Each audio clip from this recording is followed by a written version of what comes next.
Hi hello moms വേൾഡിലേക്ക് എൻ്റെ എല്ലാ കൂട്ടുകാർക്കും സ്വാഗതം. എല്ലാവരും സുഖമായിട്ടിരിക്കുന്നല്ലോ. ഞങ്ങളെല്ലാവരും സുഖമായിട്ടിരിക്കുന്നു ദൈവകൃപയാൽ. അപ്പോൾ ഇന്ന് നമുക്ക് നല്ല അടിപൊളി ഒരു കറി ഉണ്ടാക്കുന്നത് എങ്ങനെയാണെന്ന് നോക്കാം. അപ്പോൾ നമ്മൾ വൻപയറിട്ട് എരിശ്ശേരിയൊക്കെ ഉണ്ടാക്കത്തില്ലേ, അതുപോലെ തന്നെ പക്ഷേ ചേർക്കുന്നത് ചെറുപയറെന്ന് മാത്രം. അപ്പോൾ അതിനായിട്ട് ഞാൻ ഒരു ബൗൾ നിറച്ച് ചെറുപയർ എടുത്തിട്ടുണ്ട്. അപ്പോൾ അത് 2 മണിക്കൂർ വെള്ളത്തിൽ കുതിർത്തെടുത്തതിന് ശേഷം കഴുകി ഇതുപോലെ നമുക്ക് കുക്കറിലേക്ക് ഇട്ട് കൊടുക്കാം. ഇനി ഇവിടെ ആവശ്യത്തിനുള്ള മത്തങ്ങയും ഞാൻ എടുത്തിട്ടുണ്ട്. അതും തോലൊക്കെ കളഞ്ഞ് ചെറിയ പീസായിട്ട് അരിഞ്ഞ് ഇതുപോലെ വൃത്തിയാക്കി ഇട്ട് കൊടുത്തിട്ടുണ്ട്. ഇനി അതിലേക്ക് നമുക്ക് ആവശ്യത്തിനുള്ള മഞ്ഞൾപ്പൊടി ചേർത്ത് കൊടുക്കാം. ഇനി ആവശ്യത്തിനുള്ള ഉപ്പും കൂടെ ചേർത്ത് കൊടുത്തതിന് ശേഷം ആവശ്യത്തിനുള്ള വെള്ളം ഒഴിച്ചു കൊടുത്ത് നമുക്കിതൊന്ന് ഒരു 4 വിസിൽ ഞാൻ അടുപ്പിച്ചെടുക്കുന്നുണ്ട്. അപ്പം നിങ്ങളുടെ കയ്യിലിരിക്കുന്ന കുക്കറിനെ ഡിപ്പെൻഡ് ചെയ്തിരിക്കും അതിൻ്റെ വേവൊക്കെ കേട്ടോ. അപ്പോൾ ഞാനിപ്പോൾ ഇത്രയും വെള്ളം ഒഴിച്ചു കൊടുത്തു. ഇനി നമുക്ക് കുക്കർ മൂടി അടച്ച് വെയിറ്റ് ഇട്ടൊന്ന് വേവിച്ചെടുക്കാം. അപ്പോൾ ഇനി വെയിറ്റ് ഇട്ട് കൊടുക്കാം. അപ്പോൾ അതവിടെ ഇരുന്ന് വേകട്ടെ. അപ്പോൾ നിങ്ങൾ ഈ വീഡിയോ കണ്ടുകൊണ്ടിരിക്കുമ്പോൾ തന്നെ ഇഷ്ടപ്പെടുകയാണെങ്കിൽ ഒന്ന് ലൈക്ക് ചെയ്തത് കാണണേ. പ്ലീസ് ഒന്ന് ലൈക്ക് ചെയ്യണം എല്ലാവരും കേട്ടോ. അതുപോലെ തന്നെ നിങ്ങളുടെ പ്രിയപ്പെട്ടവർക്കെല്ലാം ഒന്ന് ഷെയർ ചെയ്ത് തന്നെ സപ്പോർട്ട് ചെയ്യുക. ആദ്യമായിട്ട് കാണുന്നവർ എൻ്റെ ചാനലൊന്ന് സബ്സ്ക്രൈബ് ചെയ്ത് കാണുക. ഇപ്പോൾ ഞാൻ മിക്സിയുടെ ജാർ എടുത്തിട്ടുണ്ട്. അതിന് വേണ്ടിയിട്ട് നമുക്ക് അരപ്പ് തയ്യാറാക്കാം. ഞാനൊരു കുറച്ച് 10-15 കാന്താരി എടുത്തിട്ടുണ്ട്. പച്ചമുളക് ഉണ്ടെങ്കിൽ എരിവിന് അത് ചേർത്താൽ മതി. 2, 3, 4 ഒക്കെ ചേർക്കാം എരിവിനനുസരിച്ച്. ഞാനവിടെ 1/2 ടീസ്പൂണ് നല്ല ജീരകം പൊടിച്ചതും കൂടെ ചേർത്തിട്ടുണ്ട്. ഒരു 5 ചുമന്നുള്ളി ചേർത്തിട്ടുണ്ട്. ഇനി നമുക്കിത് വെള്ളം ഒഴിച്ച് നല്ലപോലെ ഒന്ന് അരച്ചെടുക്കാം.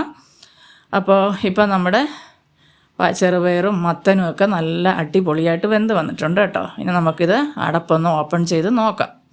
അപ്പോൾ നല്ലതുപോലെ വെന്ത് വെള്ളമെല്ലാം വറ്റിയിട്ടുണ്ട് കണ്ടോ. നല്ലപോലെ വെന്തിട്ടുണ്ട് കേട്ടോ. അപ്പോൾ ഇനി നമുക്കിതൊന്ന് ഒരു മൺചട്ടിയിലേക്ക് മാറ്റി ഒന്ന് ഉടച്ചു കൊടുക്കാം. അപ്പോൾ ഉടയ്ക്കണ്ട എന്നുള്ളവർ ഉടയ്ക്കണ്ട. അപ്പോൾ ഞാൻ ഇച്ചിരി ഒന്ന് ഉടച്ചു കൊടുക്കുന്നുണ്ട്. അങ്ങനെ ചെയ്തെടുക്കുമ്പോൾ ഒരു പ്രത്യേക രുചിയാണ് കേട്ടോ. അപ്പോൾ ഇതുപോലെ ഒന്ന് ഉടച്ചതിന് ശേഷം നമുക്ക് അതിലേക്ക് അരച്ച് വെച്ചിരിക്കുന്ന അരപ്പ് നമുക്കതിലേക്ക് ചേർത്ത് കൊടുക്കാം. അപ്പോൾ നമ്മുടെ അരപ്പ് തേങ്ങയും കാന്താരിയും ജീരകമൊക്കെ ചേർത്ത അരപ്പ് ഇതിലേക്ക് ഞാൻ ഒഴിച്ചു കൊടുത്ത് ആ ജാറ് കഴുകി കുറച്ച് വെള്ളവും കൂടെ, ഒരുപാട് ലൂസായിട്ടല്ല ഞാൻ വെക്കുന്നത് കേട്ടോ.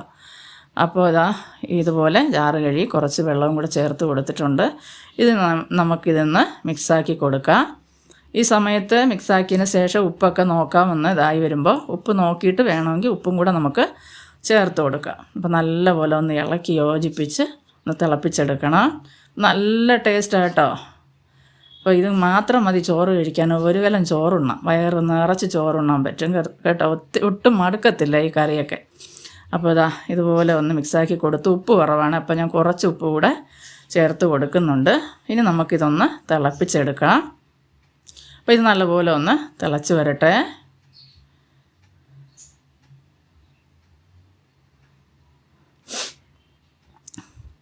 അപ്പോൾ നിങ്ങൾക്ക് വീഡിയോ ഇഷ്ടപ്പെടുവാണെങ്കിൽ നിങ്ങളുടെ കൂട്ടുകാർക്കെല്ലാം ഒന്ന് ഷെയർ ചെയ്ത് കൊടുക്കണേ. ഫാമിലി മെമ്പേഴ്സിനും എല്ലാം ഒന്ന് ഷെയർ ചെയ്ത് കൊടുത്ത് എന്നെ സപ്പോർട്ട് ചെയ്യണം കേട്ടോ. അപ്പോൾ ആദ്യമായിട്ട് കാണുന്നവരെൻ്റെ ചാനലൊന്ന് സബ്സ്ക്രൈബ് ചെയ്യാൻ മറന്നു പോകരുത്.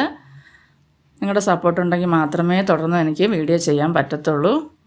അപ്പോൾ ഇതുവരെ ഞാൻ എത്തിയത് നിങ്ങളുടെ എല്ലാ സപ്പോർട്ടും കൊണ്ട് മാത്രമാണ്. അപ്പോൾ ഇപ്പോൾ നമ്മുടെ കറി ഇങ്ങനെ തിളച്ച് തുടങ്ങിയിട്ടുണ്ട്, തിളച്ച് വന്നിട്ടുണ്ട്. ഈ സമയത്ത് ഉപ്പൊക്കെ നോക്കിയിട്ട് വേണമെന്നുണ്ടെങ്കിൽ നമുക്ക് ചേർത്ത് കൊടുക്കാം. നല്ല കുറുകിയല്ലേ ഇരിക്കുന്നത്, അങ്ങനെ വെള്ളമായിട്ടല്ല വെച്ചേക്കുന്നത് കേട്ടോ. അപ്പോൾ നല്ലപോലെ ഒന്ന് വെട്ടി തിളച്ചതിന് ശേഷം നമുക്കിതൊന്ന് മാറ്റി വയ്ക്കാം.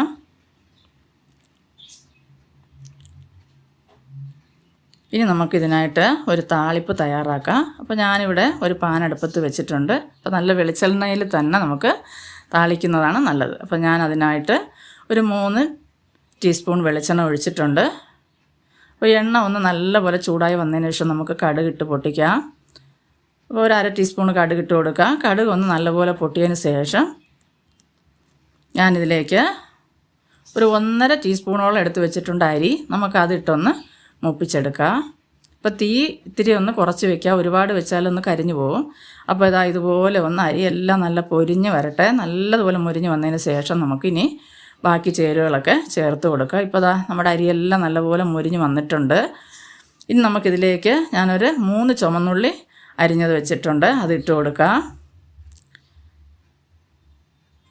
ഇതിലേക്ക് കുറച്ച് തേങ്ങ, ഒരു 2 ടേബിൾ സ്പൂണോളമൊക്കെ മതിയാവും. തേങ്ങയൊക്കെ അവരവരുടെ ഇഷ്ടത്തിനനുസരിച്ച് ചേർക്കാം കേട്ടോ.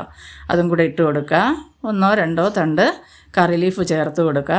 അതുപോലെ തന്നെ നമുക്കൊരു 2 3 ഉണക്കമുളകും കൂടെ ചേർത്ത് കൊടുക്കുക. അതും കൂടെ പിച്ചിട്ട് കൊടുത്തതിന് ശേഷം നമുക്കിത് നല്ലപോലെ ഒന്ന് മൂപ്പിച്ച് ഒന്ന് കളറൊക്കെ മാറി ഒന്ന് ചുമന്ന് വരുന്നവരെ ഒന്ന് മൂപ്പിച്ചെടുക്കാം. അപ്പോൾ ഒരുപാട് തീ കൂട്ടി വെച്ച് കരിഞ്ഞു പോവാതെ നോർമലി തീയിൽ വെച്ച് നമുക്ക് നല്ലപോലെ ഇതൊന്ന് മൂപ്പിച്ചെടുക്കാം കേട്ടോ. ഇതും കൂടെ ഒഴിച്ച് കഴിയുമ്പോൾ ഉണ്ടല്ലോ ആ കറിക്ക് ഒരു 1.5 ടേസ്റ്റാണ്.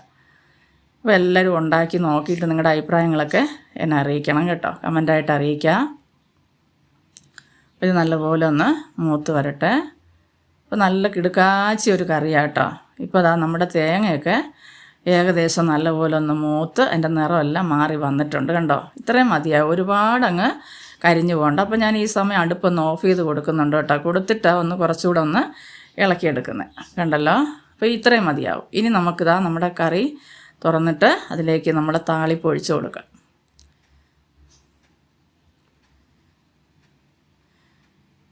ഇതൊന്ന് ചേർത്ത് കൊടുത്തതിന് ശേഷം നമുക്കിതൊന്ന് ഉടനെ തുറന്ന് ഇളക്കൊന്നും വേണ്ട.